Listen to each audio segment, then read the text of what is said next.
Compañeros, buenas noches. Vamos a dar inicio a la sesión del curso taller de admisión en educación básica, organizado por la Comisión Académica Nacional de Antorcha Magisterial.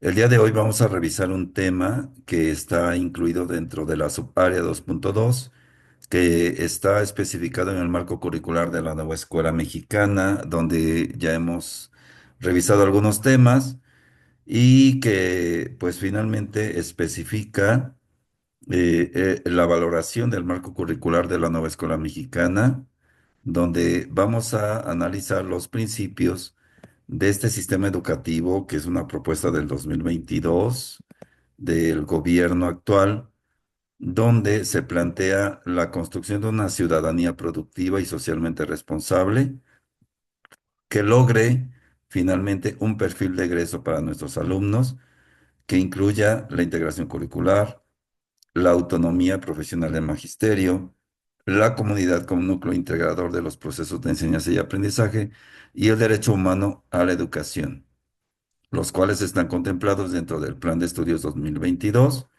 Y el día de hoy vamos a dar inicio a una lectura asociada que es el Acuerdo 100923, que habla sobre las normas generales para la evaluación del aprendizaje, acreditación, promoción, regularización y certificación de las alumnas y los alumnos de educación básica y algunos temas específicos de un libro sin recetas, tanto para la fase 3 que es de primaria, como la fase 6 que fundamentalmente pues aplican para la educación básica. Y el día de hoy nuestra ponente es la profesora Brenda Arrillaga Soto de Veracruz. Maestra, bienvenida. Licenciada en Pedagogía por la Universidad Pacioli de Córdoba, con la licenciatura en Educación Básica, con especialidad en Educación Primaria, por la Universidad Pedagógica Veracruzana, con diplomado en Docencia para la Educación Primaria, curso de Derechos Humanos impartidos por CIPINA, que es el Sistema Nacional para la Protección Integral de las Niñas, Niños y Adolescentes, cursos sobre la nueva escuela mexicana impartidos por la Secretaría de Educación de Veracruz, coordinadora de Consejo Técnico Escolar de la Zona 020 de Córdoba, a cargo de 6 escuelas, y la implementación de talleres sobre detección y estrategias de atención a los estudiantes con rezago, y la implementación de talleres sobre el programa para atender el rezago escolar 2023. Maestra Brenda, muy buenas noches, bienvenida a esta sesión. Le cedo a usted los micrófonos para que pueda dar inicio a su presentación. Buenas noches. Gracias, maestro. Buenas noches a todos, compañeros. Les envío un saludo muy cariñoso desde aquí, desde la ciudad de Córdoba, Veracruz. Buenas noches. Buenas noches.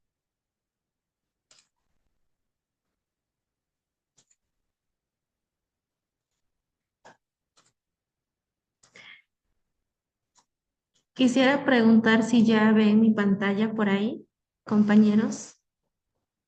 Se ve perfectamente, maestra. Sí, se ve. Gracias. Bueno, nuevamente buenas noches a todos. Es un gusto para mí estar con todos ustedes. El día de hoy, como lo mencionó el maestro Serafín, vamos a analizar tres documentos muy importantes, tres documentos claves que para el examen de admisión, bueno, tenemos nosotros que conocer, bueno, en el caso de ustedes, compañeros, para estudiarlos y también analizarlos, aunque son unos documentos algo extensos, vamos a tratar de que sea lo más flexible para que ustedes igual puedan ir comprendiendo estos temas tan importantes. Vamos a iniciar con lo que mencionó el maestro Serafín. Vamos a analizar un acuerdo muy importante que es el acuerdo 100923, por el que se establecen las normas generales para la evaluación, acreditación, promoción, regularización y certificación de las alumnas y los alumnos de educación básica, que comprende en este caso preescolar, primaria y secundaria. Es un documento de 7 páginas, es un anexo muy corto, y lo vamos a ir conociendo. Bueno, que contiene Contiene un artículo único, contiene tres transitorios y deroga el artículo 110319, que es el anterior acuerdo que se trabajaba con el plan 2011-2017. Y bueno, este lo deroga porque recordemos que estamos trabajando con un nuevo plan y programas, que es la nueva escuela mexicana.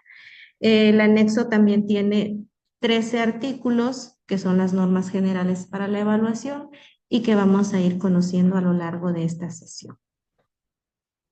Bien, el artículo único es introductorio, donde nos dice que este acuerdo eh, y estas normas generales para la evaluación del aprendizaje, acreditación, promoción y regularización, también certificación de las alumnas y alumnas en educación básica, bueno, que estas mismas son para aplicar a nivel nacional en todas las escuelas que comprenden secundaria, primaria y preescolares, públicas y particulares que estén incorporadas al sistema educativo nacional. Este es el artículo único.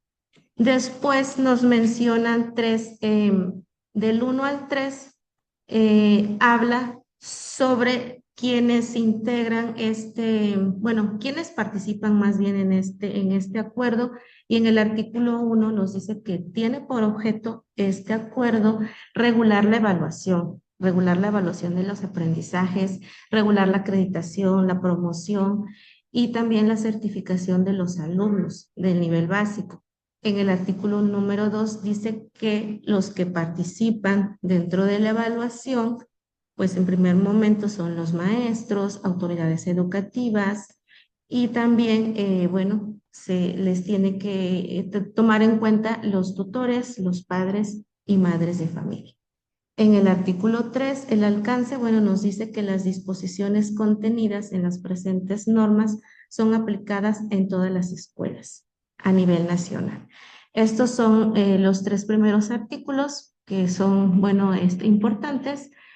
¿Cuál es el objeto? ¿Quiénes son los participantes? Después, en el artículo 4, compañeros, vienen definiciones. Son alrededor de 19 definiciones, sin embargo, yo aquí puse 5 que son las más importantes que nosotros tenemos que conocer. ¿Cuáles son? Bueno, las definiciones son porque están relacionadas con la evaluación. Son varias, son 19, pero entre ellas las más importantes que nosotros tenemos que, bueno, que manejar o que tener más relación son las siguientes. Acreditación, ¿qué es acreditación? Nos dice que es una acción mediante la cual todos los maestros, el personal docente, determina que la alumna o el alumno ha aprobado un grado de nivel educativo conforme a los criterios previstos en estas presentes normas que vamos a ir conociendo. Otra de las definiciones importantes es calificación, porque tenemos que nosotros diferenciar qué es acreditación, qué es calificación, qué es evaluación y qué es promoción, que también vamos a irlo viendo. La calificación, bueno, es el resultado de la evaluación del aprendizaje para la acreditación que se registra en una boleta. Y también, bueno, va expresado a través de observaciones y sugerencias en educación preescolar, en una escala numérica con observaciones y sugerencias ya en educación primaria y en secundaria.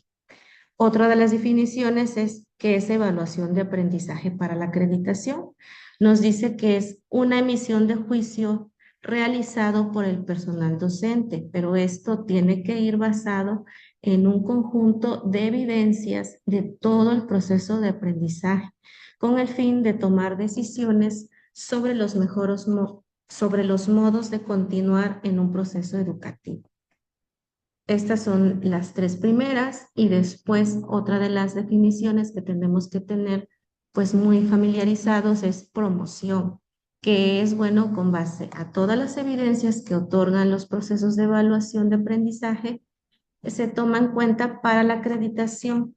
Y aquí nos dice que las autoridades educativas en su respectivo ámbito de competencia toman la decisión para que un alumno continúe con sus estudios. Y bueno, finalmente la regularización, que es un proceso mediante el cual se establecen mecanismos de acreditación que permitan mejorar el historial académico. ¿Por qué nos mencionan estas definiciones? Porque más adelante en otros artículos, donde ya te marcan escalas de evaluación y criterios de promoción, pues nosotros tenemos que ir entendiendo estas definiciones. Les vuelvo a mencionar, son 19, pero bueno, consideré las más importantes, pero bueno, ustedes cuando tengan la oportunidad puedan leerlas porque pues también nos definen quiénes son las autoridades escolares, quiénes son las autoridades locales, qué es una boleta de evaluación, etcétera.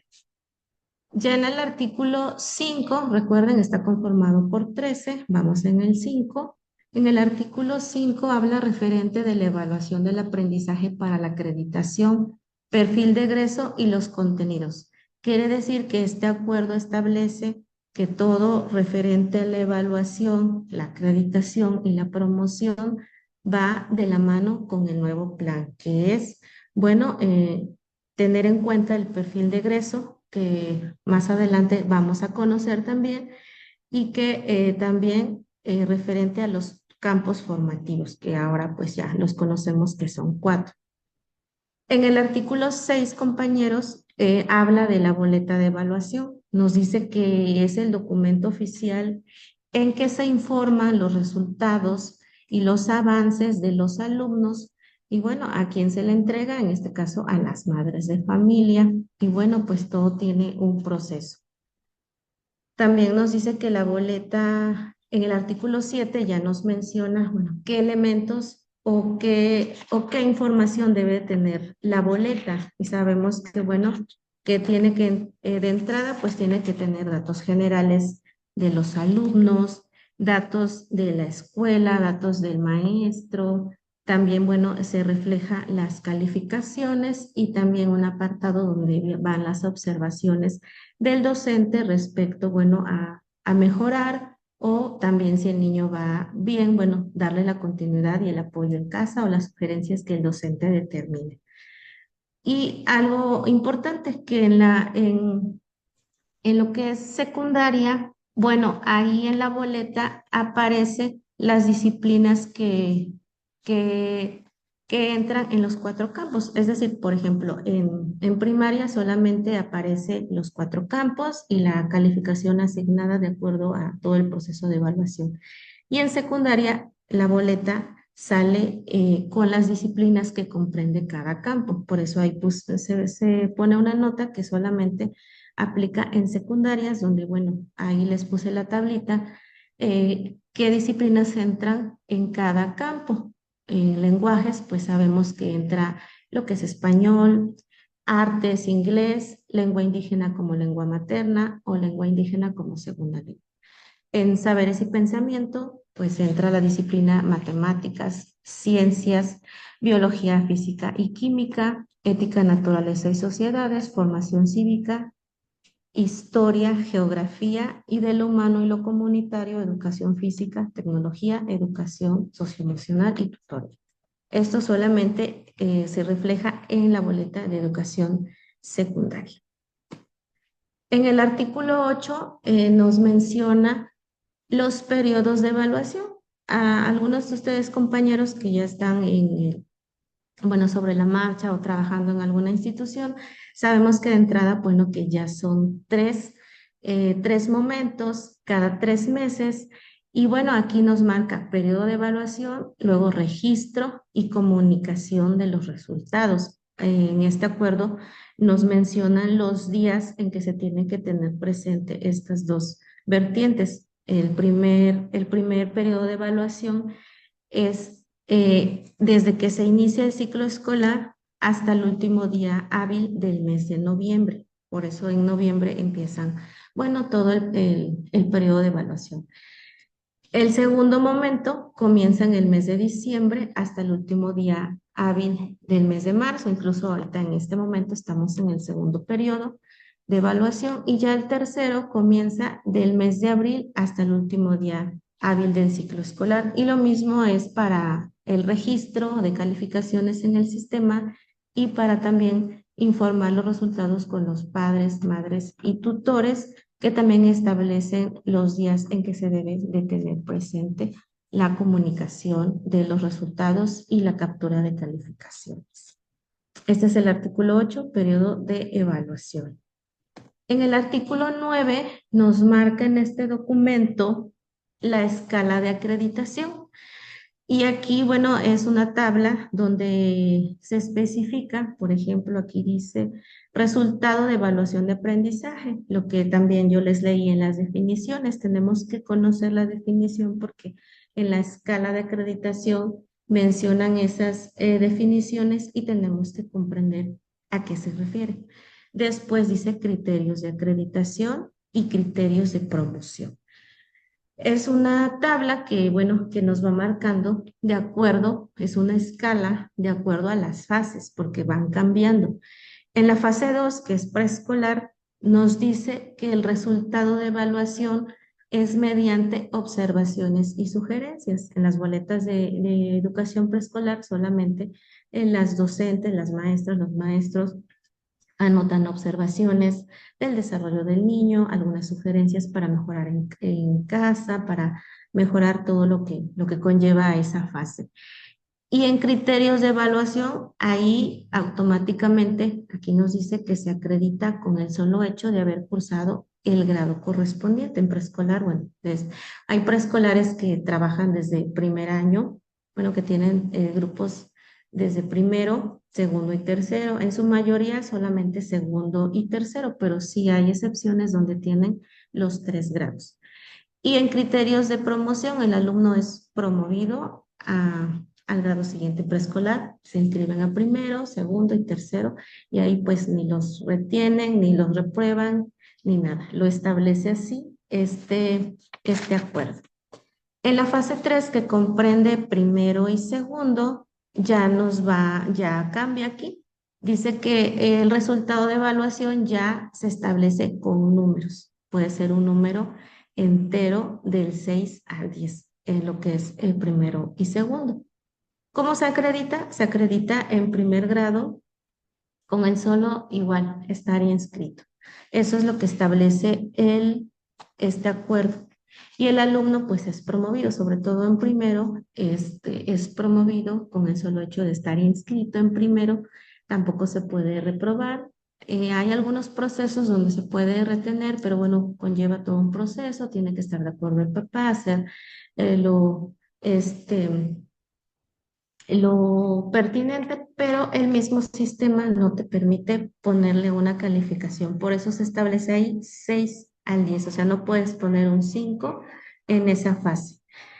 En fase 4 y 5, que es a partir de tercero, cuarto, quinto y sexto, igual, en evaluación se pone del 5 al 6, ahí también ya se nota un cambio porque ya se puede poner, ahí sí se puede poner un 5 que es reprobatorio, y en criterios de evaluación de segundo a sexto acredita cuando obtenga un promedio mínimo de 6 en los campos formativos. Con tener 6, el niño acredita. Y bueno, en promoción de segundo a sexto, los alumnos serán promovidos al grado siguiente con los términos de la tabla anterior. Eso es lo que se ve en la escala de acreditación. Y en la última fase, que es secundaria, en la fase secundaria, aquí, bueno, también cambia un poco, porque en resultados de evaluación, como les mencionaba en un inicio, ahí sí se establecen las disciplinas y aquí nos dice que por cada disciplina los alumnos deben de tener también el mínimo de 6. Y aquí nos hace una aclaración, dice, para cada una de las disciplinas que conforman los campos formativos, las calificaciones se expresan en números enteros en una escala de 5 a 10 y los promedios de un número entero y un decimal. Ahí también ya cambia, se pueden poner decimal. La calificación de 5 es reprobatoria, las calificaciones de 6 a 10 son aprobatorias. Y en criterios de acreditación nos dice que, bueno, que el alumno, cuando obtenga un promedio de 6 en cada disciplina que conforman los campos formativos. Nos dice también que que educación socioemocional, tutoría del campo formativo de lo humano y lo comunitario no se considera para la acreditación, aunque sí se llevan. Y hay algunos acuerdos internos entre a lo mejor colectivo docente, pero eso oficialmente no se considera para que el niño le pueda poner un 5 o reprobar. Y bueno, y en criterios de promoción, en secundaria, la alumna o el alumno será promovido al siguiente grado cuando haya acreditado en los términos que señala el primer inciso. Y los alumnos que tengan 5 disciplinas no acreditadas no podrán pasar tendrían que repetir el ciclo escolar. Y también aquí establecen este acuerdo que si tiene 4, por ejemplo, un niño que está en primero reprueba 4 disciplinas, sí tiene derecho a inscribirse, pero con el compromiso de ponerse al corriente en el ciclo donde se inscriba en los periodos de evaluación. También en secundaria, en el caso de que los muchachos falten, bueno, jóvenes falten, por ejemplo, no sé, por enfermedad o por situaciones familiares, y falte todo el periodo, bueno, o varios días o varios meses, el alumno puede solicitar un examen general global, el maestro se lo aplica y también puede igual pasar, si lo pasa, acredita el ciclo escolar. Esto es la escala de acreditación en las 3 fases. No sé si tengan alguna duda aquí en la escala de acreditación, compañeros.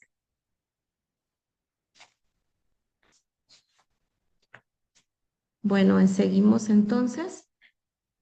Y bueno, en el artículo 10 habla de la regularización. Se realiza de acuerdo al procedimiento que para tal efecto establezcan las normas de control escolar. Bueno, lo que yo mencionaba entra aquí. A veces los niños en secundaria, por ejemplo en la fase 6, que por situaciones diversas no pueden asistir. Bueno, el niño se puede regularizar con un examen general, con un examen global y bueno, ya también se establece algún procedimiento para que el niño pues no repruebe o no repita año y pues no se le niegue la oportunidad de seguir estudiando.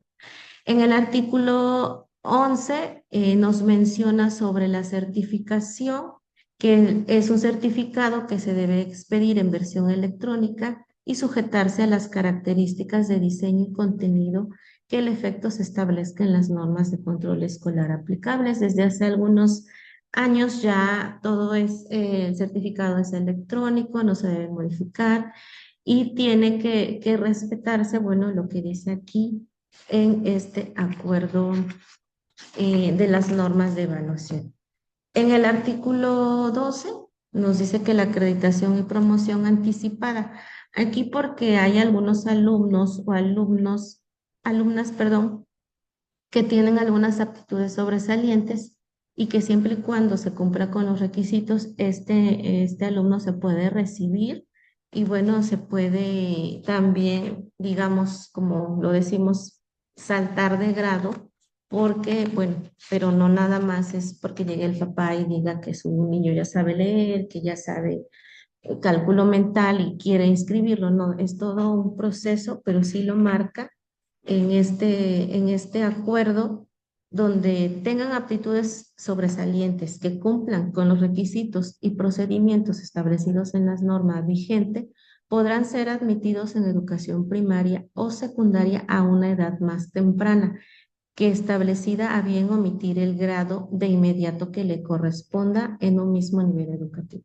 Los directivos pueden realizar este proceso, pero como lo dice aquí, siempre y cuando cumplan los requisitos y los procedimientos, ¿sí? Porque sí hay alumnos muy sobresalientes que se pueden recibir sin que hayan estudiado preescolar, primero, segundo, se reciben en cuarto, en quinto, o si están en tercero, pueden inscribirlos en quinto, pero de acuerdo a las aptitudes sobresalientes que tengan.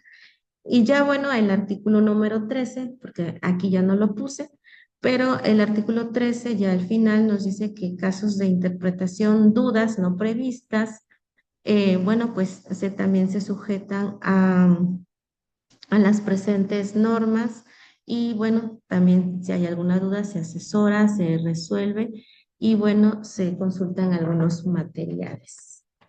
Hasta aquí les comento, es un anexo muy corto, está muy, pues quise resumirlo porque efectivamente luego sí son varias aportaciones, pero esto es en términos general, de eso habla este acuerdo, que es pues muy importante que nosotros como docentes, como futuros maestros también conozcan, porque bueno, como dice el artículo, el artículo 11, finalmente nosotros pues tenemos que acreditar a todos nuestros niños alumnos y si nosotros no cumplimos con lo establecido, bueno, imagínense, no acreditar a un alumno en todo el ciclo, pues es un problema muy grande. Entonces, tenemos que acatar lo que dice el acuerdo y y para que finalmente, bueno, podamos nosotros ofrecer pues el servicio, apoyar a los alumnos y saber también nosotros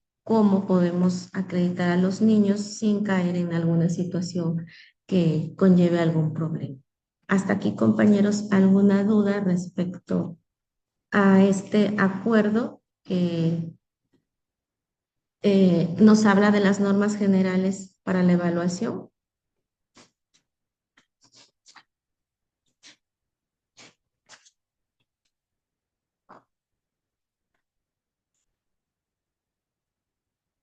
¿No hay ninguna duda, compañeros? No, todo claro. Bien, bueno, vamos a continuar, compañeros, con otro tema. Oh, maestro Serafín, no sé si Sí, sí, sí, quisiera maestra aportar Bren, algo, perdón. algo que se me haya pasado. Sí, ¿Sí? perdón. Bueno, en lo teórico yo creo que no hay ninguna duda, ¿no?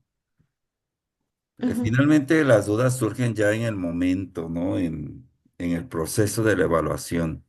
Y pues como ya llevamos algunos años aquí dando este curso, yo quisiera comentar a una situación así muy, muy concreta, compañeros. La evaluación es un proceso que actualmente pues está muy de la mano con el humanismo, que por lo menos en teoría es lo que rige la nueva escuela mexicana. Pero también es cierto que las prácticas educativas son muy diversas. Nosotros como docentes tenemos una forma de evaluar ya muy, algunos, bueno, los que ya tenemos algún tiempo en la educación, tenemos una forma de evaluar que a veces pues se contrapone con algunas situaciones. Por ejemplo, pongamos un ejemplo así muy concreto, la forma de evaluación que se dio durante el proceso de la pandemia, ¿no? Donde finalmente pues tú tenías que pasar al alumno, aunque no hubiera asistido a las sesiones virtuales, aunque no hubiera entregado trabajos, la federación te decía, lo tienes que pasar. ¿Por qué? Porque estamos en contingencia. Entonces ahorita que ya estamos entrando a este proceso que pues finalmente ya llevamos que 3 años, creo que la pandemia terminó en el 2022, 2021. Y nos seguimos encontrando con padres de familia que siguen pensando que por el solo hecho de que el alumno asista a la escuela tiene una calificación, ¿no? Aprobatoria. Entonces nos encontramos con este tema en el que los padres de familia se sienten con el derecho de llegar a exigir al maestro que pase al alumno. Creo, compañeros, que es muy, muy, muy importante. Yo sé que ustedes pues están en el proceso de admisión, pero estoy casi seguro que la gran mayoría de ustedes ya han estado frente a grupo y que han enfrentado este tipo de situaciones. Entonces, es muy importante, camaradas, que conozcan de manera precisa estas normas generales para la evaluación de este acuerdo, porque el acuerdo 100923, que es desde el año pasado, antepasado, porque ya estamos en 2025, pues es el que está vigente, ¿no? Y poder argumentar. A veces nos falla eso. nos falla en el momento que el padre de familia, perdón, llega a la escuela y nos exige que pasemos a su niño o a su tutorado. Entonces, camaradas, no es una situación, pues, de menor importancia. Por el contrario, es muy importante que ustedes conozcan este acuerdo y que lo manejen. Porque muchas veces estamos, pues yo siento hasta indefensos ante los padres de familia, llegan casi casi te quieren gritar y te quieren exigir que el alumno necesita que lo pases. O llegan después de que se hizo la evaluación, ya cerraste calificaciones, ya entregaste y todavía quieren que los evalúes. Sobre todo porque, pues dentro del acuerdo, de manera tácita, está implícito el hecho de que en el primer trimestre, por ejemplo, en secundaria, en el primer trimestre, los alumnos están, si reprueban en el primer trimestre, pues están en rezago, ¿no? Todavía no están en riesgo de reprobación, están en rezago. Pero ahorita que estamos cerrando evaluaciones del segundo trimestre en secundaria, ya el niño que reprobó primer trimestre, segundo trimestre, ya está en riesgo de reprobación. Entonces, nos pide la Secretaría de Educación Pública de manera obligada que nosotros como maestros le brindemos al alumno algún trabajo de recuperación. Y ahí viene el problema, porque cuando el alumno no entrega los trabajos de recuperación a tiempo, el padre de familia llega a exigirte que le acepte los trabajos. Entonces, hay que conocer muy bien el acuerdo, compañeros, para evitarnos problemas. Yo creo que es muy claro lo que la maestra Brenda, nos acaba de, pues, de exponer. Y lo que a nosotros nos toca como maestros es conocerlo de manera precisa y aplicarlo. Porque de lo contrario, pues estamos, pues incluso así de manera, pues muy clara, contraviniendo los principios de la nueva escuela mexicana. Porque ¿qué te marca en el artículo tercero? Excelencia educativa. Y después la nueva escuela mexicana te obliga a llevar al niño, a la niña, al adolescente, a un proceso de recuperación que muchas veces es medio tortuoso porque los niños no cumplen, te lo llevan tarde, los papás te exigen. Pero el conocimiento de este acuerdo pues nos da pues la batuta, ¿no? Para poder resolver este tipo de temas. No hay ninguna duda en lo teórico. La duda y el problema viene cuando lo tenemos que aplicar ya, pues en la vida cotidiana del docente. Entonces, pues es solamente mi comentario, maestra, porque yo lo enfrento todos los días, ahorita que estamos cerrando evaluaciones.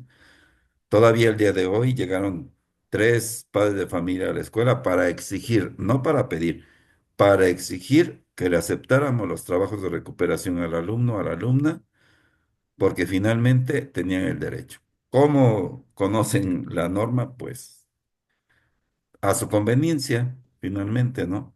Y ahí es donde uno tiene que intervenir y explicarles, pues que hay tiempos, que hay procesos y que nosotros no podemos estar por encima de ello.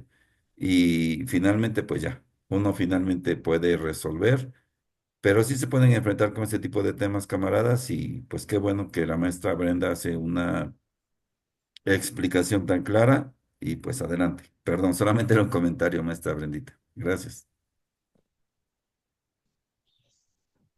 Sí, gracias, maestro.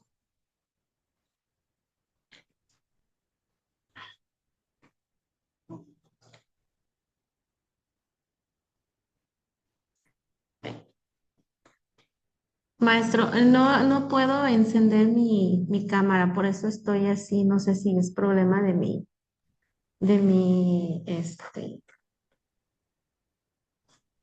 El dispositivo, computadora maestra, o no se no sé. preocupe. Lo importante es que usted dé el tema. Adelante. Ah, ok. Bueno, ok. Bueno, voy a compartirles el otro trabajo porque lo tengo en otro archivo. No sé si ya logran ver por ahí el otro material.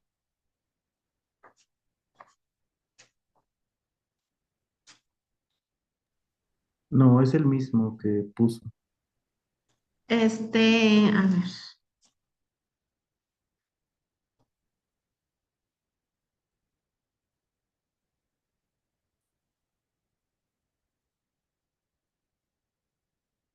A ver, creo que está cerrada, maestro, para compartir.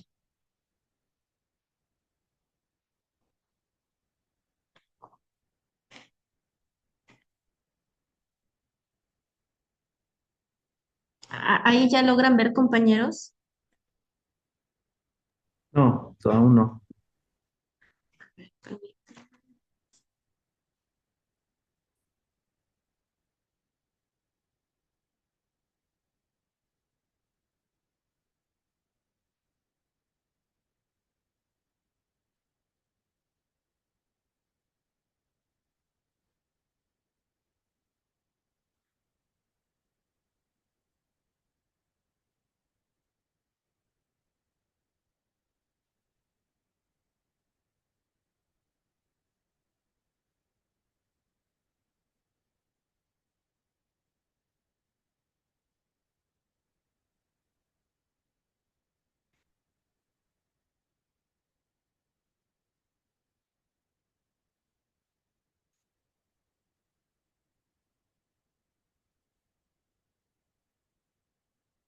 Creo que ya, ¿verdad, compañeros?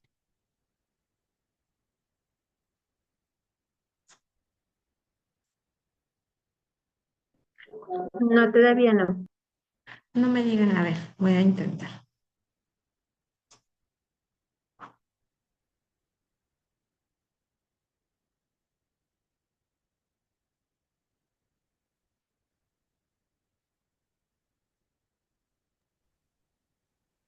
Maestra Bren, a lo mejor será porque está compartiendo solamente algún documento o está compartiendo la pantalla completa. No, sí, a ver, déjeme ver. Ahí tampoco. Ya se ve. Ya se ve, Ah, maestra. Nada más maximícela ah, para que se vea bien. sí, una disculpa, ya. Bueno, vamos a continuar, compañeros. Les digo, no sé, no, creo que es mi dispositivo, pero no puedo encender mi cámara, una disculpa. Y bueno, vamos a analizar otros dos documentos. En este caso son dos libros que son de la nueva familia de libros de texto.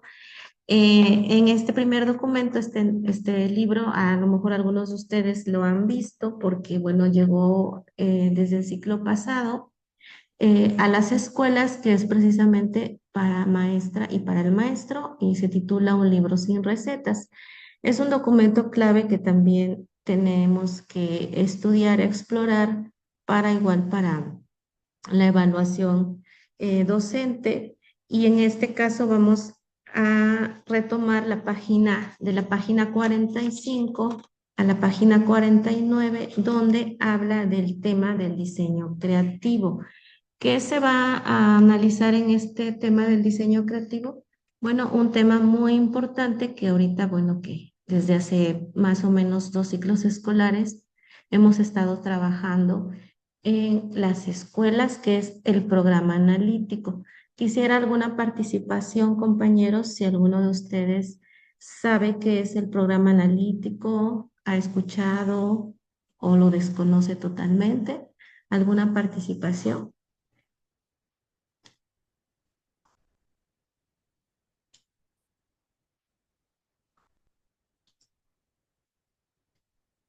Bueno, vamos a ir conociendo de este tema. Y bueno, el programa analítico que hace más o menos dos ciclos escolares se ha trabajado y se ha implementado en las escuelas, nos dice que es una estrategia. Ahorita actualmente, bueno, todas las escuelas, en las redes, en las noticias, pues se habla mucho del plan analítico que se debe de trabajar ahorita. Este no ha sustituido el PEMS, que es el programa de mejora continua. Este es muy diferente. El plan analítico es una estrategia para la contextualización de los que los maestros como colectivo escolar llevan a cabo a partir de los programas sintéticos, de acuerdo con las condiciones de su situación comunitaria escolar y en particular. El plan analítico no es un formato que lo haya mandado la SED para realizarlo, no hay una estructura oficial. El programa analítico es un documento que lo hacen los maestros libremente y que lo hace todo el colectivo. No lo hace el director, no lo hace los administrativos, no lo hace un solo maestro, no los hacen las academias, no, lo tiene que hacer el colectivo docente. ¿Por qué? Porque, bueno, es como dice ahí, es para contextualizar toda la escuela, el lugar, y por eso lo tiene que hacer, bueno, entre colectivo y en algunas sesiones de consejo técnico y también en los días que lo marca el calendario oficial. Dice que el plano analítico nos dice que se conforma por tres planos, o sea, lleva todo un proceso para realizar el plan analítico. De primera entrada, bueno, conocemos que es una estrategia que lo hace el colectivo docente, que no hay un formato como tal con alguna receta, sino que es un análisis o una socialización de todo el colectivo docente. El primer plano es la contextualización, el segundo es el codiseño y el tercero es el plano didáctico. Vamos a conocer estas tres características para realizar el plan analítico. En el primer plano, maestros, nos dice que para conformar el plan analítico, el colectivo docente, el directivo y todos los que se considere, se tienen, bueno, que hacer toda una lectura de la realidad. Este primer plano es el contexto socioeducativo. La lectura de la realidad se entiende en el ejercicio de la problematización sobre las condiciones de la escuela. Aquí, bueno, los maestros deben de conocer, pues, todo lo que es la realidad en donde se encuentra la escuela, si es una comunidad, qué, qué cultura tienen, algunas también características propias geográficas y también las situaciones de las familias, de los niños, la propia infraestructura escolar, todas las condiciones inmediatas o mediatas que pueden afectar el contexto escolar desde la perspectiva comunitaria hasta las necesidades también de convivencia que se tiene entre sí. Y bueno, nos mencionan algunos puntos de abordaje sugeridos para este primer plano. Entonces, programa analítico, el primer, digamos, el primer paso, el primer plano es analizar la lectura de la realidad. Y nos dice algunos puntos para ir haciendo esa lectura de la realidad. Primero, analizar las condiciones académicas personales y familiares de los estudiantes y maestros, porque todo eso repercute también en el proceso de enseñanza. Después, analizar el plan de estudios. Primero, bueno, las condiciones académicas de los niños, de las familias, índices de analfabetismo, situaciones económicas, emocionales, sociales, etcétera. También nos dice que se debe de analizar el plan de estudios. ¿Por qué? Porque teniendo en cuenta que se va a trabajar, que implica las finalidades del plan de estudio, es como también vamos nosotros o va a poder el colectivo, bueno, sentarse en qué aprendizajes se deben de impulsar en la escuela. También nos dice que se debe de analizar los programas sintéticos de estudios, que quiere decir, bueno, que los maestros se pueden reunirse y pueden realizar la revisión del plan y programas que nos marca la Secretaría, que nos manda la Secretaría, de cómo trabajar en la misma fase, qué aprendizajes se van a tomar, la evaluación, etcétera. Y nos dice también que se debe de analizar el contexto social en que se ubica la escuela.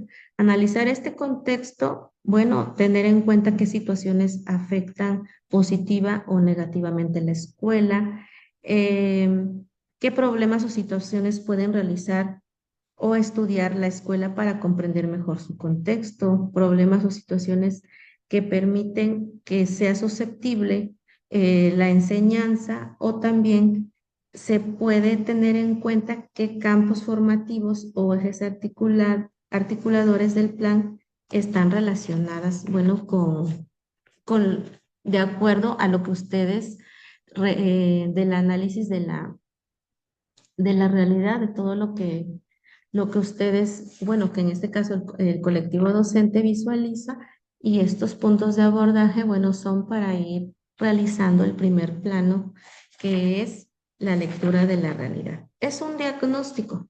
Bueno, todos los ciclos, al inicio de los ciclos anteriores, antes de este plan, igual se hacía un diagnóstico de la realidad para poder aterrizar las problemáticas que surgen de acuerdo a la base de datos que nos permite conocer, bueno, las situaciones en las que se encuentra la escuela, las familias, etcétera. Y bueno, ese es el primer plano, la lectura de la realidad. Después, bueno, digamos el segundo plano o el segundo paso es la contextualización. Aquí se refiere al tratamiento de los programas sintéticos para ponerlos en marcha en distintos grados. La Secretaría nos manda los planes sintéticos, donde vienen todos los contenidos, todos los procesos de desarrollo por fase. Y bueno, ya que la Secretaría los manda, ahora bueno, vamos a nosotros a analizarlos y poder contextualizarlos. Por eso este plano también es muy importante, porque nos ayuda a ir viendo qué se va a trabajar y también identificar estrategias que nos permitan atender algunas problemáticas que ya en el primer plano de la realidad se supone ya tenemos el conocimiento. Y también nos marca algunos, nos marcan algunas pautas para poder ir trabajando este segundo plano, que es la contextualización. Primero nos dice, tienes que analizar el mapa general de contenidos de cada fase para establecer posibles articulaciones entre contenidos y campos formativos. Tienes que seleccionar las situaciones problema que se tomarán como base para el trabajo didáctico. Posteriormente, reflexionar y diseñar la manera de cómo lo vas a abordar. Y también se asentarán en el documento del programa las estrategias didácticas definidas para trabajar con los grados y fases. Bueno, ya una vez teniendo la lectura de la realidad, el colectivo docente analiza los contenidos que va a trabajar y los puede contextualizar de acuerdo a las problemáticas que encontraron en el diagnóstico. Y bueno, ya que tienen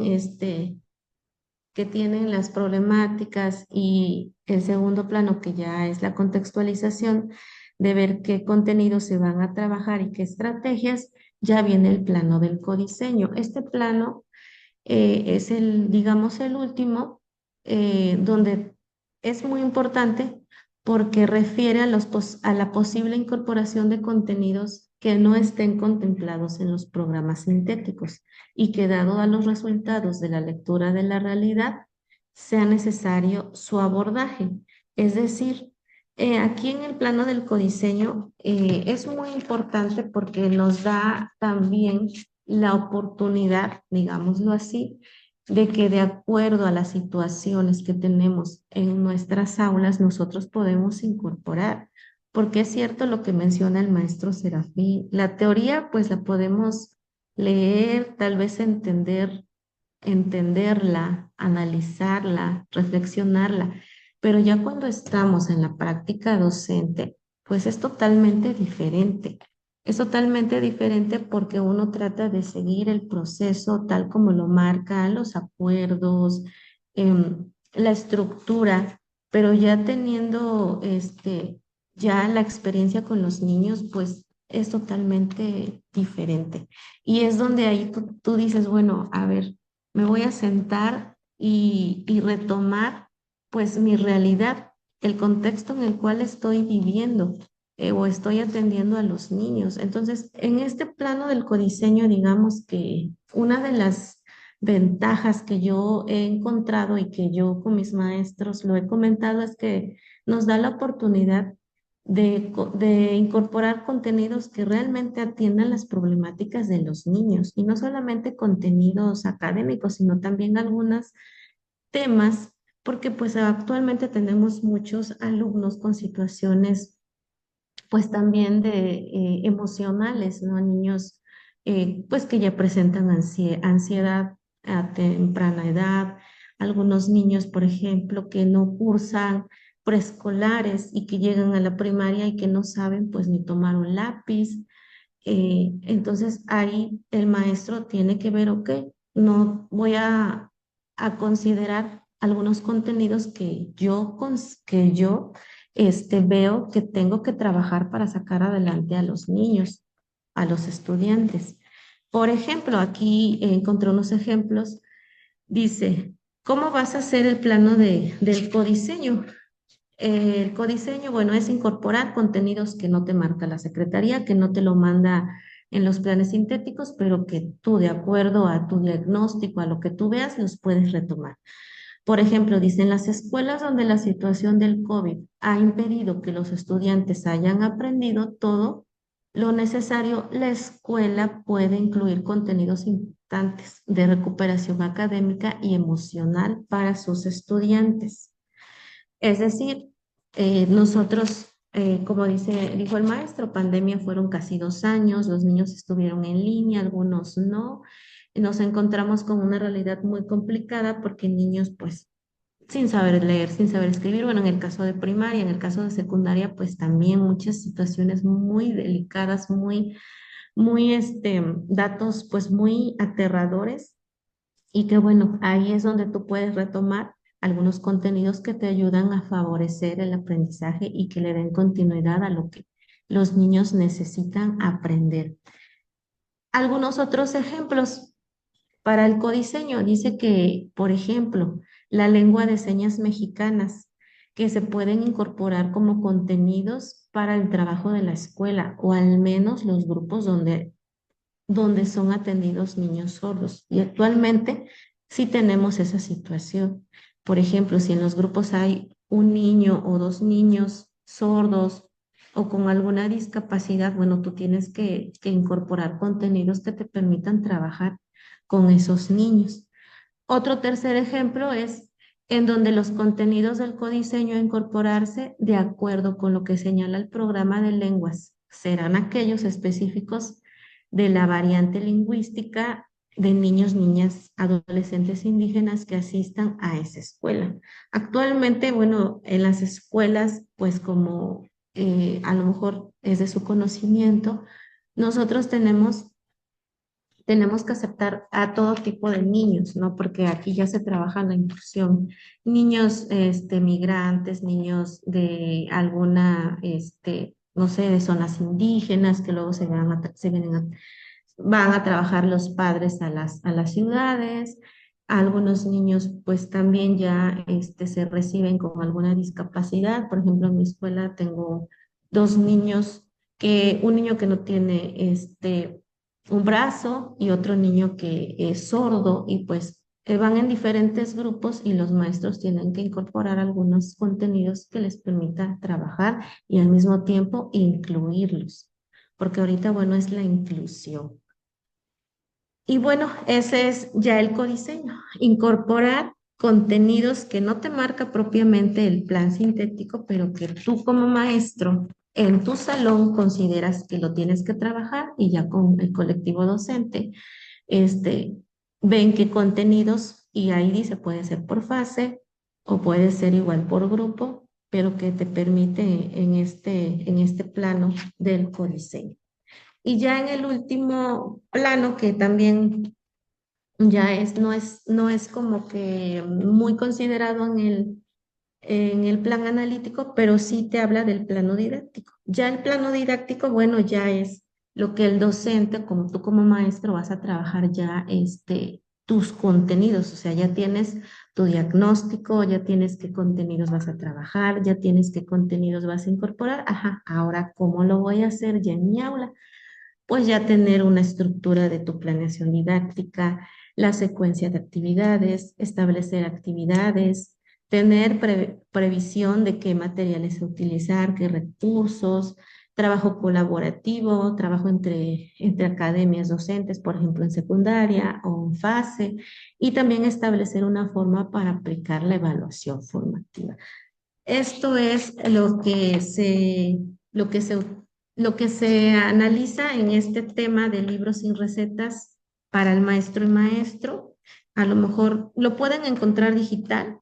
Es un tema pues muy relevante, es un tema clave para el estudio de ustedes, compañeros, y si lo pueden descargar, pueden hacerlo, está en digital y pueden leerlo a lo mejor más a fondo, es de la página 45 a la 49, de la 45 a la 49, donde viene todo lo que yo les platiqué. Viene pues más detallado de este tema que es el diseño creativo, que entra el programa analítico, eh, su estructura y pues todo lo que yo les mencioné. ¿Alguna duda hasta aquí sobre este tema?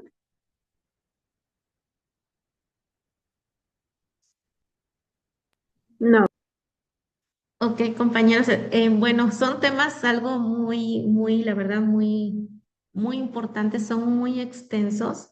La verdad, a lo mejor hablo mucho, pero bueno, traté de resumirlo, pero sí es importante, bueno, leerlo a profundidad para que también ustedes vayan comprendiendo mejor todos estos temas.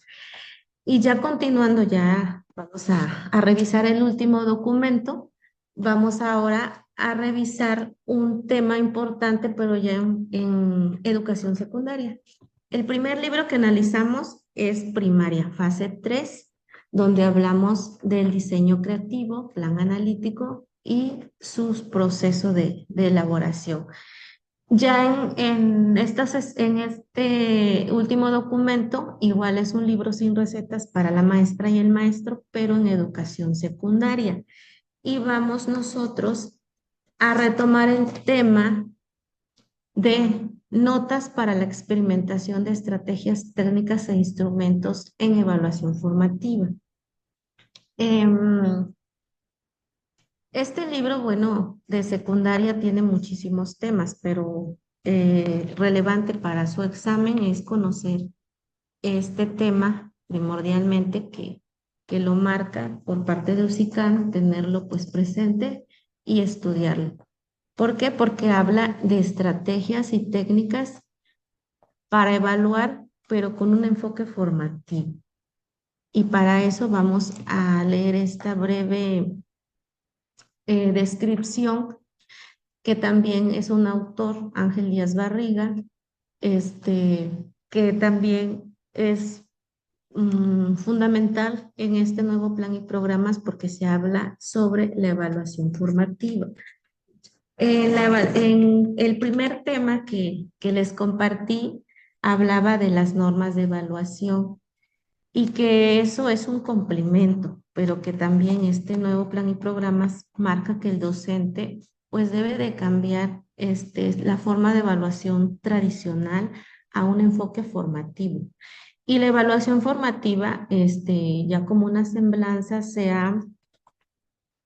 ha venido, se ha venido hablando de evaluación formativa desde algunos planes anteriores, por ejemplo, del 2000 al 2004, 2016, 2009, 2011, donde ya se empezaba a hablar de cambiar la forma de evaluación, porque antes, recuerdan, era muy tradicional, pero a raíz del cambio, bueno, se ha pedido que sea más pedagógico. Ya en el 2017, el último plan, que era aprendizajes claves, fue donde también surgió esto de la evaluación formativa, pero ahorita en este plan 2022 ya es como la bandera, ¿no? La evaluación con un enfoque formativo. Y este autor dice que la evaluación formativa es un enfoque que prioriza la comprensión y mejora del proceso de aprendizaje, en lugar de limitarse a medir rendimiento de los estudiantes. Dice que esta evaluación debe ser dialógica, participativa y sobre todo reflexiva, que promueva el desarrollo de la autonomía de los estudiantes. También considera que el tipo de evaluación debe ir más allá de los instrumentos tradicionales, fomentar procesos de autoevaluación y coevaluación, donde el estudiante participe más activamente en la construcción de sus aprendizajes. Resalta así primordial la participación activa del estudiante. Es lo que nos dice este autor. En este tema habla pues que el propósito de la evaluación es sobre todo valorar el logro de los estudiantes, que sea verdaderamente formativa. La evaluación debe ser congruente con su enseñanza situada. Recuerden que la enseñanza situada es a través de la realidad, que el aprendizaje debe también de estar muy participativo en cómo puede aprender un alumno ya con la manipulación, con la experimentación de todo eso. Es decir, deben proponerse estrategias de instrumentos que evalúan aprendizajes en el contexto del aprendiz y que se centren en el desempeño. Eso es el propósito de la evaluación formativa. Desde el enfoque pedagógico, nos dice que las alumnas y los alumnos son seres complejos dentro de un contexto, en particular permitiendo la articulación de lo curricular y lo didáctico como enclave situado. Eso es la evaluación formativa, y porque a lo mejor es un tema muy extenso, pero nos dan como un esbozo de por qué nosotros tenemos que tener presente la evaluación formativa. Y algo muy importante que dice que trata de plantear cambios en la cultura escolar. También quiere decir que todavía a veces nos resistimos o los padres de familia también se resisten. Es importante, como decía el maestro, explicarles la forma de evaluación, y que hay acuerdos, que hay tiempos, que va cambiando, porque hay todavía papás que quieren ver un 10 en la boleta y que si no le ponen un 10 te reclaman, te acusan. Entonces, por eso dice que la evaluación formativa debe de cambiar la cultura escolar, incluso de los propios docentes, porque la evaluación formativa implica mucho tiempo, este, mucho tiempo para ir realizando el proceso. Entonces, una de las características que dice que es revalorar la figura del colectivo docente. La evaluación formativa propone estrategias y técnicas para atender necesidades y barreras en los alumnos, apropiar del sentido del codiseño, lo que platicábamos anteriormente, adecuando lo curricular, lo didáctico, lo evaluativo y situando la enseñanza. Ajustes e innovación de los manuales y materiales educativos para el diseño y la organización, planeación, ejecución de estrategias, técnicas y actividades en vías de una contextualización de la práctica educativa. Nos dice que es todo un ciclo, considera que la evaluación requiere un cambio de visión de todos los agentes involucrados, lo que decía, docentes, padres de familia, alumnos, reflexión y la lectura y análisis de la realidad, proceso de aprendizaje que se basa en exploración, manipulación y la experimentación. Y aquí después nos marca una tabla que les comparto, donde vienen las características de la evaluación tradicional y la alternativa. Y hay un cuadro comparativo. Por ejemplo, dice muestras. Anteriormente eran pruebas objetivas. Actualmente son experimentos, debates, portafolio, exposiciones, productos. El juicio evaluativo era basado en la recopilación de información recabada en forma objetiva e interpretación de puntuaciones. Ahora es basado en la observación del docente, de los pares y de sí mismo. Tradicionalmente la focalización era centrada en puntuación del estudiante con relación del grupo. Ahora es centrada en el estudiante a la luz de sus aprendizajes. El informe, el evaluador presentaba conocimientos del alumno mediante puntuación. Ahora el evaluador crea una historia evaluativa respecto al individuo o el grupo. En generalización, susceptible a ser generalizable, ahora no es posible por estar centrada en el individuo. Agente, el docente o un agente externo, el docente, el estudiante y sus pares, para que vean cómo está cambiando de lo tradicional al enfoque más formativo y más pedagógico. Por lo tanto, la evaluación formativa tiene como propósito valorar el logro de los estudiantes y proporcionar información sobre su desempeño a lo largo del proceso de enseñanza a fin de que él pueda mejorar.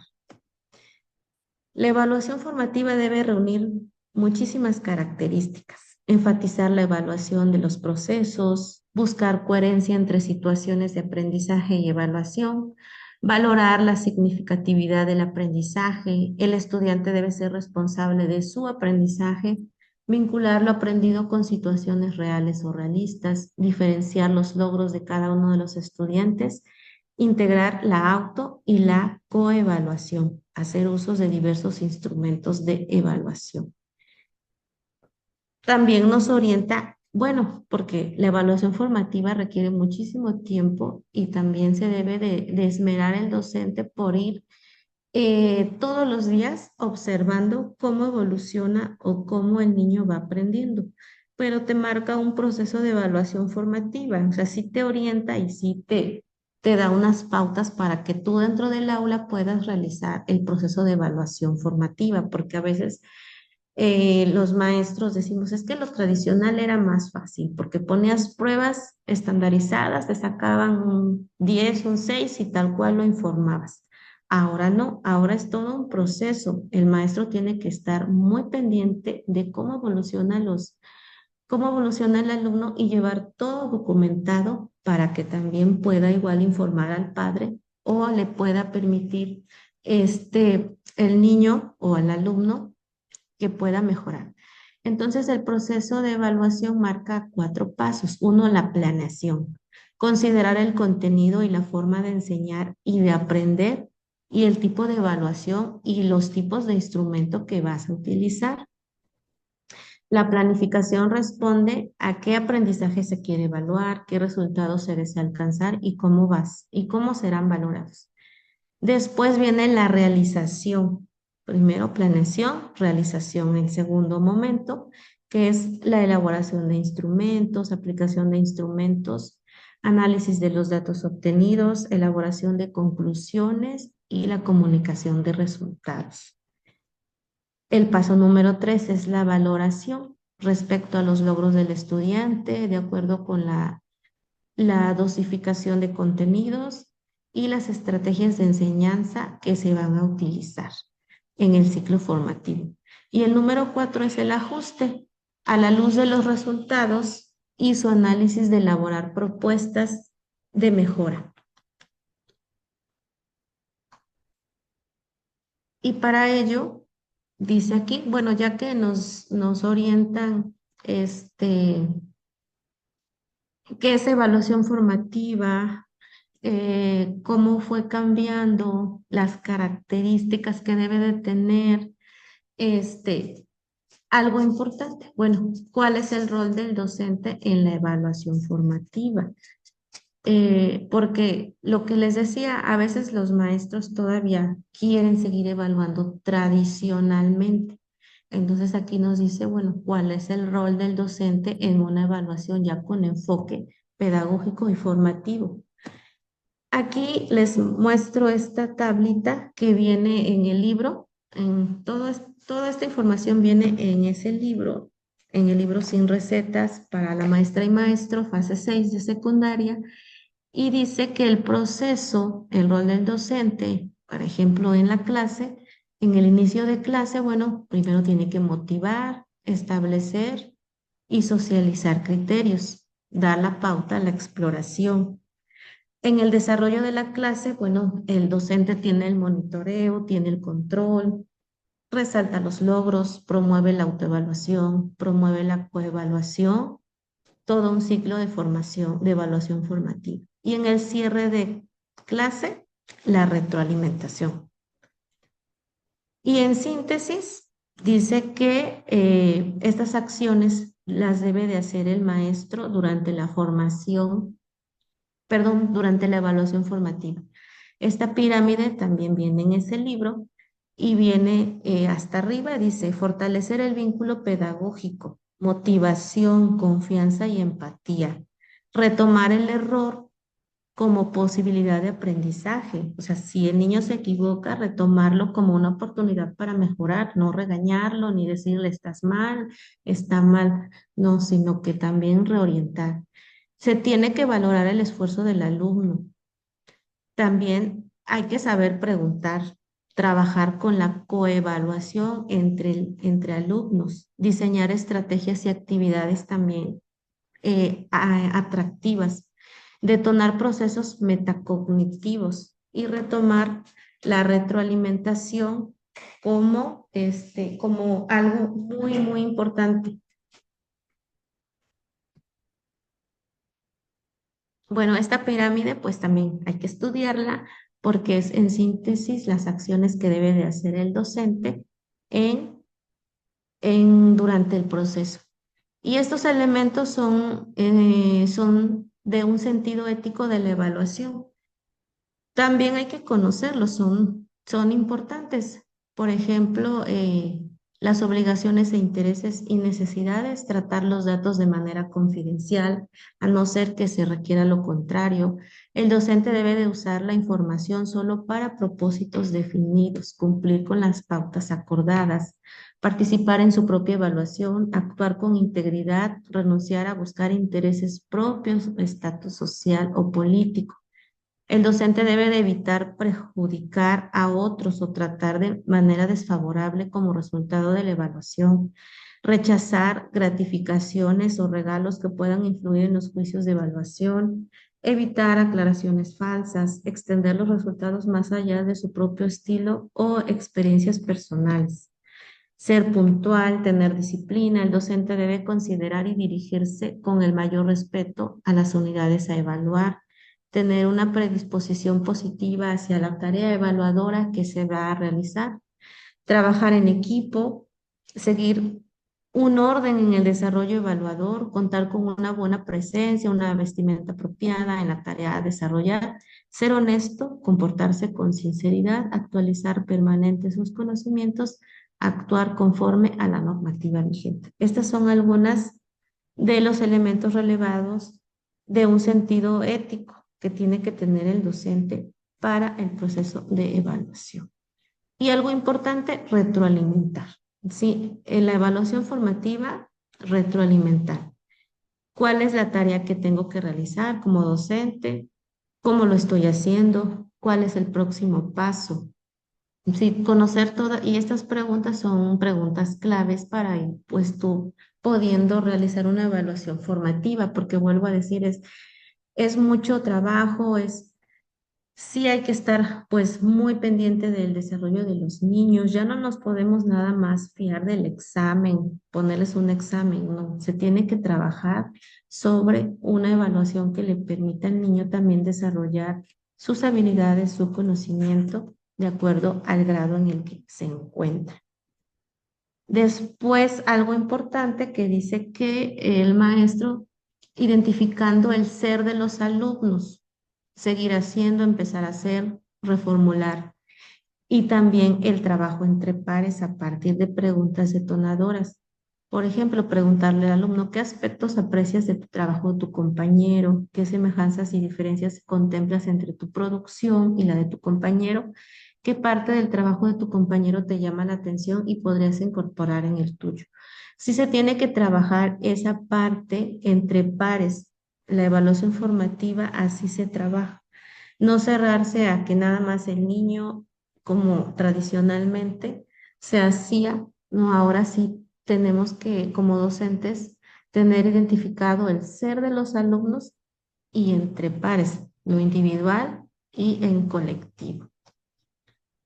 Bueno, ahora viene el rol del estudiante. Ya conocimos cuál es el papel del maestro y cómo puede ir realizando el proceso de evaluación formativa, pero también aquí el estudiante tiene un rol, un papel que jugar. Debe surgir la necesidad de conocer, construir saberes y llevar a cabo acciones que le permitan actuar en su realidad formativa inmediata y comprometerse a participar en el aula, en la escuela y en la comunidad, en estos tres escenarios. También viene ahí un apartado, ahí dice dictonomías humanas, de cómo se observa y de cómo pueden ir cambiando los polos, ¿no? De lo individual a lo colectivo, de lo biológico a lo social, de lo racional a lo emocional, de lo natural a lo humano, lo terrenal a lo cósmico, unidad a la diversidad, objetivo a lo subjetivo, lo sobrio a lo lúdico. Todas estas dictonomías humanas también se deben de tener en cuenta en el rol del alumno. Y luego la metacognición. Recuerden que la metacognición es la capacidad de reflexionar sobre los propios procesos de aprendizaje. Cotidianamente, bueno, valorar y evaluar las capacidades mentales a planificar acciones, tener en cuenta, incluso ya en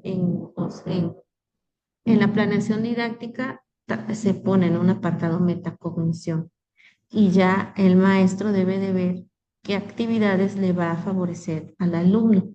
Y estas preguntas nos pueden guiar para que también el docente pueda implementar esta evaluación. Por ejemplo, las formas en aprender mejor, cuándo y por qué aparecen obstáculos y dificultades, cómo recuerda mejor, cuáles son los dominios de conocimiento que tiene más desarrollados y cuáles menos. Tenemos que conocer todo eso. ¿Cuál es el grado de conocimientos que posee sobre cada estrategia?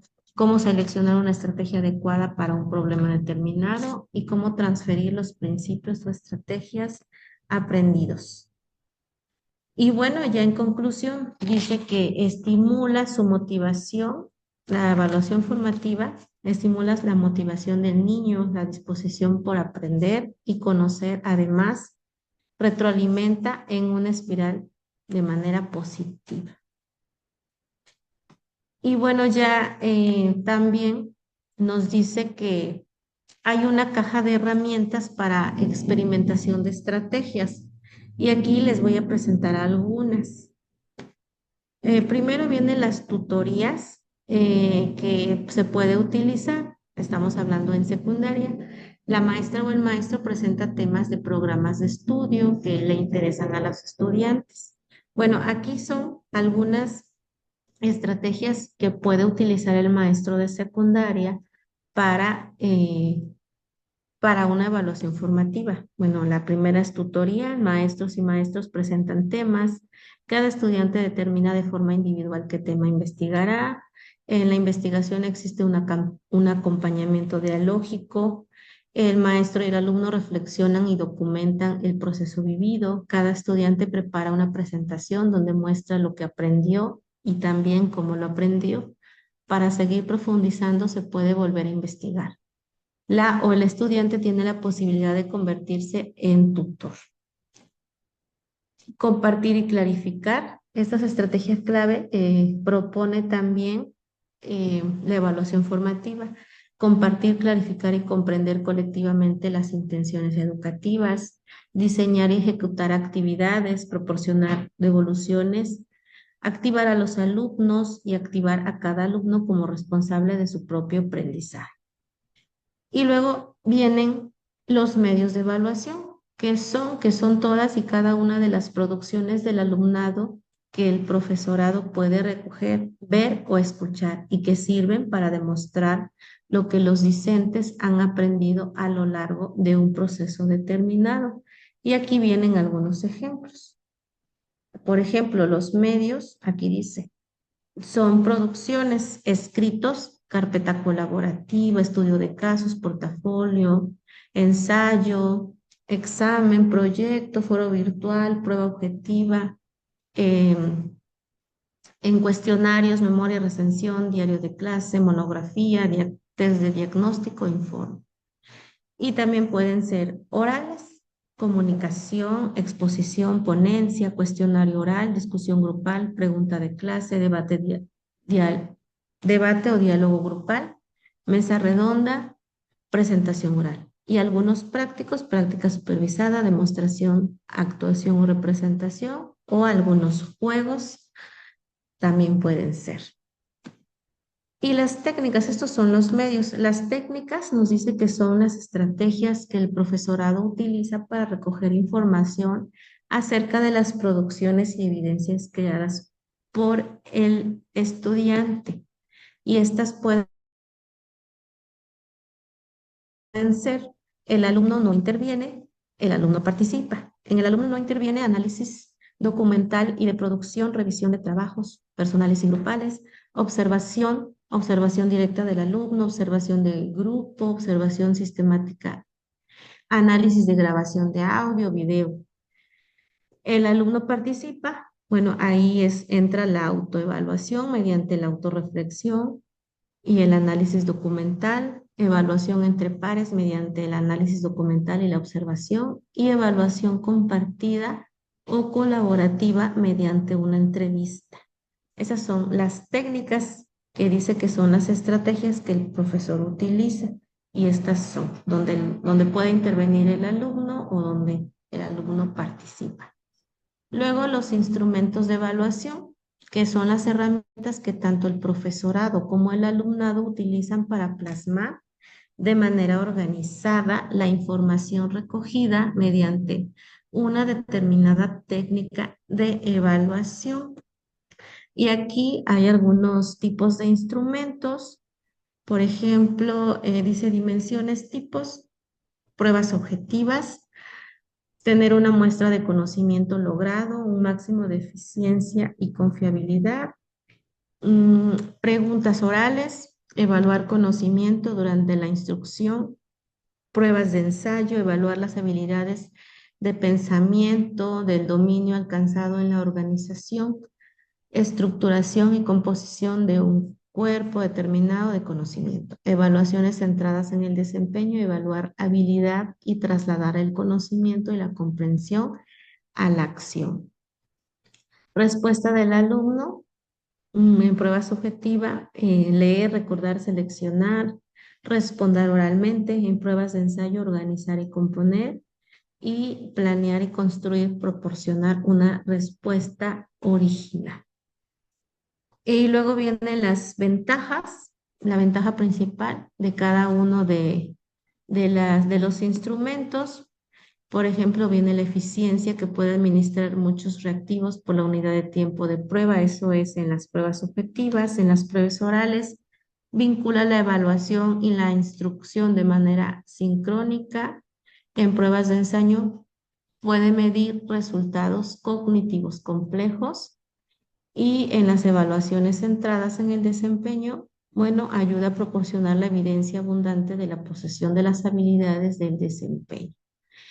Y en la influencia del aprendizaje, bueno, también dice que hace énfasis al recuerdo, fomentan la memorización, aunque también pueden fomentar ciertas habilidades de pensamiento si se construye apropiadamente. En las preguntas orales, estimula la participación durante la instrucción.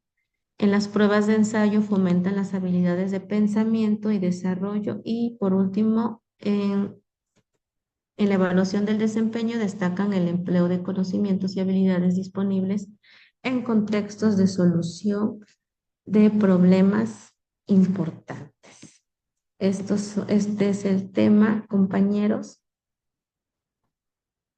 No sé si tengan alguna duda, creo que fue muy rápido y es demasiada información, pero igual si tienen alguna duda en algún punto que hayan anotado, con gusto podemos ampliar la información.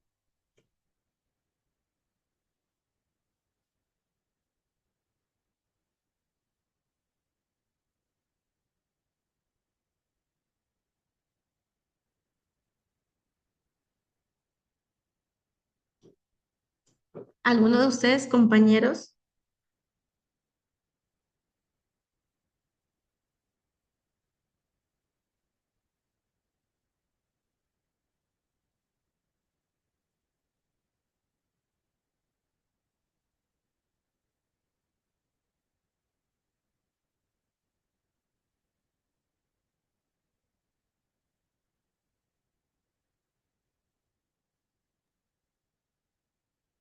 Maestra Bren, Sí, maestro, adelante.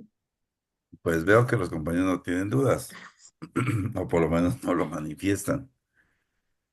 A mí me parece que la exposición fue muy, muy clara, maestra. Eh, no creo que haya dudas, en efecto. Eh, es muy importante, camaradas, que haya participación. Finalmente, si no hay dudas, pues tampoco las vamos a obligar, ¿no? Pero sí es importante que entendamos que este es un proceso dialógico. Entonces, en este contexto, pues si alguien tiene alguna duda, pues adelante.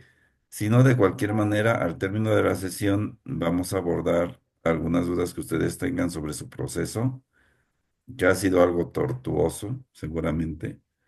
Pero, maestra Brenda, me parece que su exposición fue muy, muy clara. Le agradezco muchísimo su aportación y pues escuchamos a los compañeros. Si alguien tiene alguna duda, alguna pregunta, pues adelante, ¿no?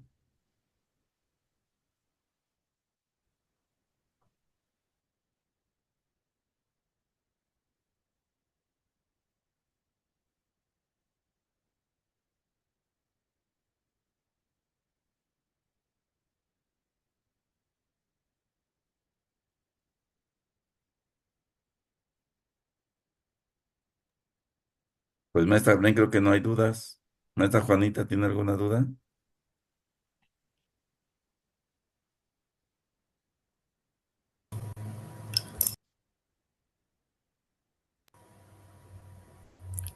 No, no más. Maestra Marcela, No, maestro, no tengo dudas respecto al tema que impartió la maestra. Yo iba checando el libro sin recetas. Y, sí es bastante información, pero ya fui eh, señalando las partes que ella nos dio y pues hasta ahí no. Hace falta repasar más que nada. claro. Perfecto, maestra. Pues sí, en efecto, esa es la idea, ¿no? Finalmente recuerden que las sesiones virtuales pues no abordan de manera completa todo, sino que pretenden hacer un resumen, a veces muy apretado, de los temas que tenemos que abordar. Y pues la invitación es a que revisen la plataforma de la comisión.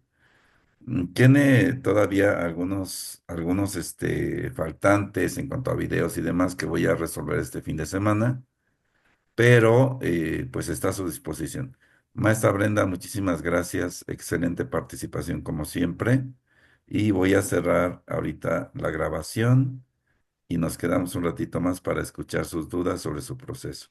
Gracias, maestra Brenda. ¿Alguna indicación final, algún mensaje?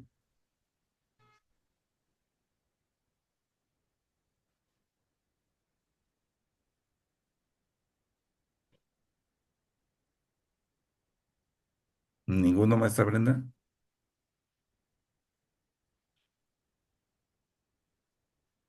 No, maestro. Bueno, pues le agradezco muchísimo más a su aportación y pues quedamos al Bien. pendiente. Tenemos todavía Sí. ese fin de semana el compromiso de armar el simulador para que los compañeros puedan ingresar y hacer este ejercicio.